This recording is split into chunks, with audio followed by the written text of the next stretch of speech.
lorsque notre histoire commence, leur seul enfant vivant. Les autres, des garçons, étaient morts sur les champs de bataille. Marie-Agathe était jolie, obéissante, affectueuse.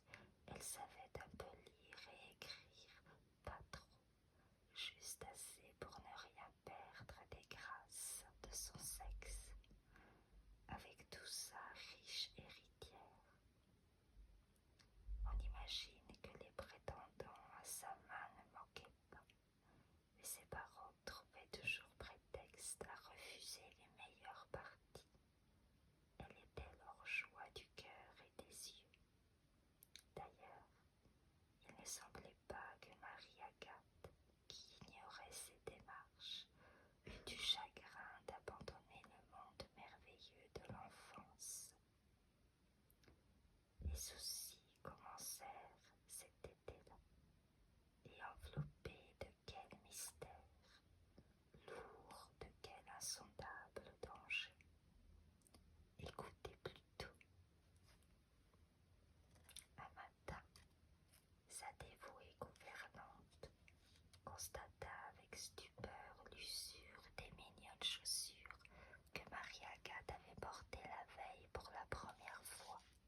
service du meunier.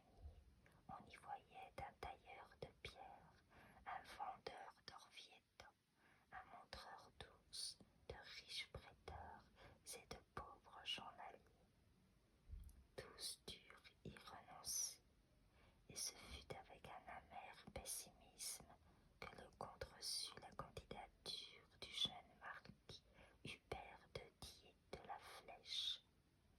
Mais le jeune marquis, frais revenu de la guerre, semblait avoir plus d'un tour dans son sac, outre une raison toute personnelle de vouloir l'emporter.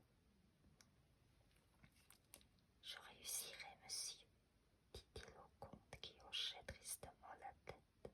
Je réussirai car mon cœur est pur et j'aime mademoiselle votre fille plus qu'aucun autre ne peut s'en vanter. Minutieusement, il se fit expliquer tout ce qu'il était possible d'expliquer et le comte énuméra les précautions prises. La garde doublée au créneau dans la grande salle du bas aux commandes du pont-levis, le guet aux portes de la jeune fille et dans sa chambre même. Ainsi renseigné, le jeune marquis appela son valet fidèle, Renaud, qui l'avait accompagné, et lui confia un message. Aussitôt, le valet fidèle partit au grand galop sur le plus rapide alezan des écuries du comte.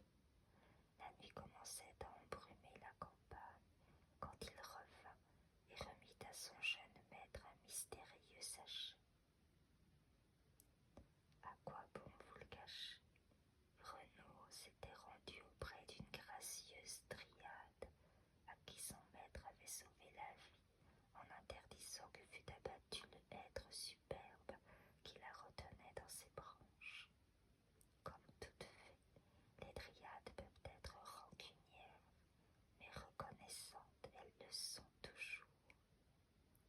Souviens-toi de moi, qui ne t'oublierai pas, avait dit la dryade à Hubert, s'il m'était donné de t'aider à mon tour. Au château, la veillée réunissait ce soir-là autour de la couche de Marie-Agathe, sa mère, deux servantes et dame Juliette. Du côté des hommes, le comte, 3 soldats armés jusqu'aux dents, un jeune piqueur d'une vivacité de singe et donc le chevalier.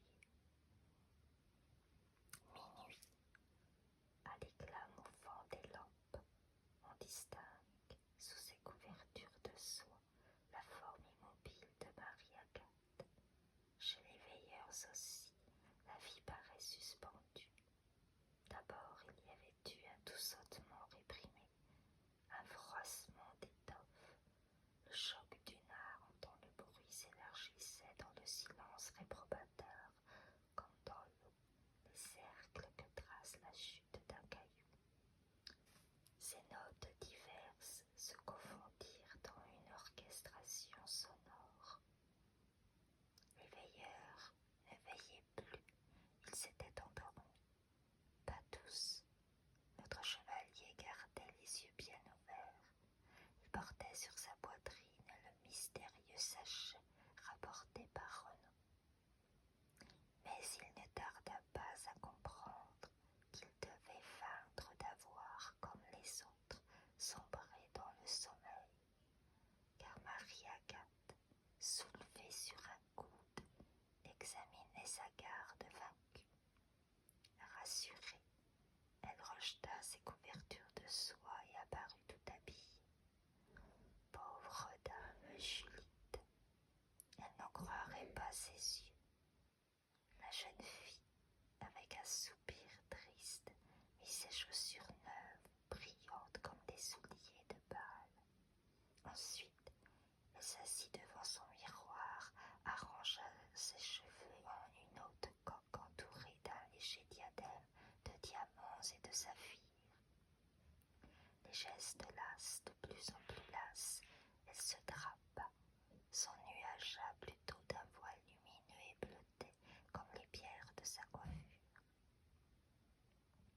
Des coups légers résonnèrent qu'elle ne parut pas entendre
nous en doutions, ricana une autre.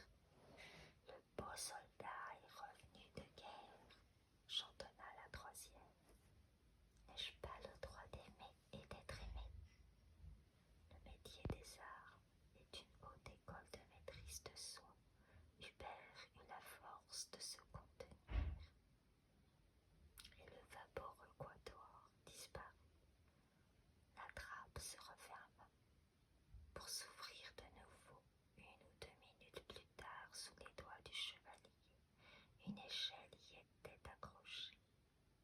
Il arriva au dernier barreau, plongeant dans une obscurité épaisse, mais il distingua sur sa droite une lueur blafarde au fond du couloir dans lequel il s'engagea et qui, tout suintant, devait s'enfoncer sous les douves du château.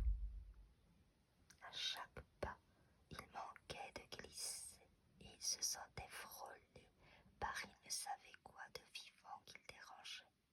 Des rats, d'autres bêtes des ténèbres. Était-il possible que Marie-Agathe eût suivi ce chemin? Il aurait dû se jeter plus vite à sa suite et la retenir.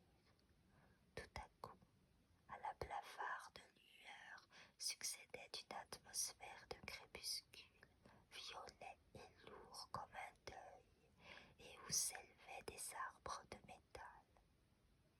Sous le vent incessant, leurs feuilles teintaient d'un tintement grêle qui faisait mal.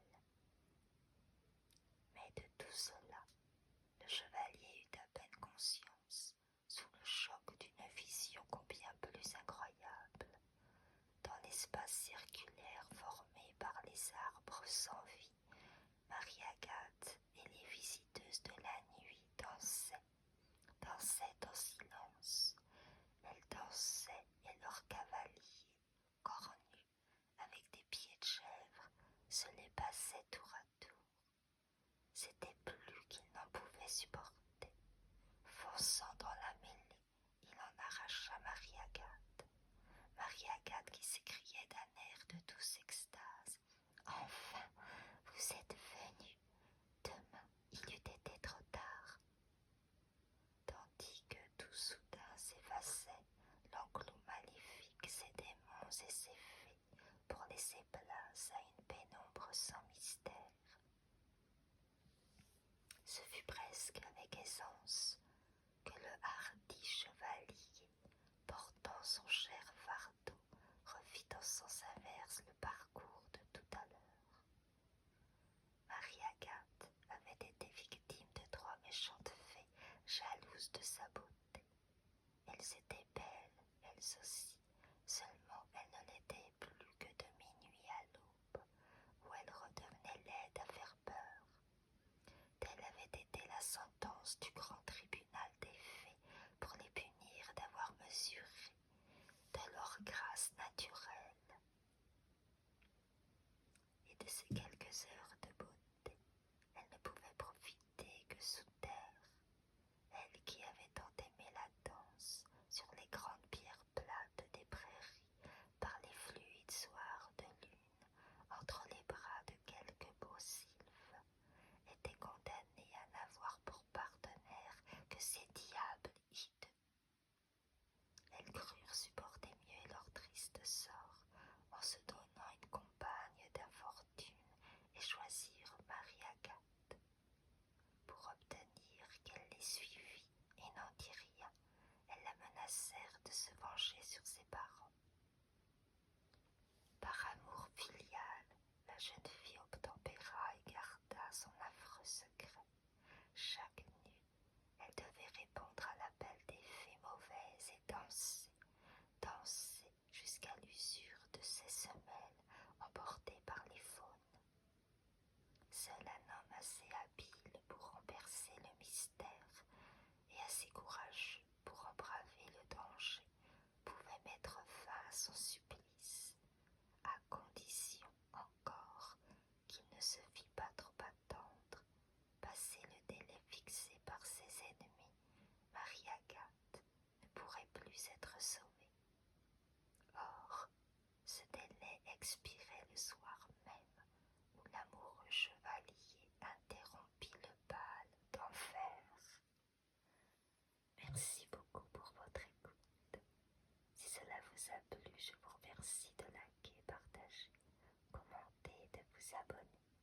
À bientôt.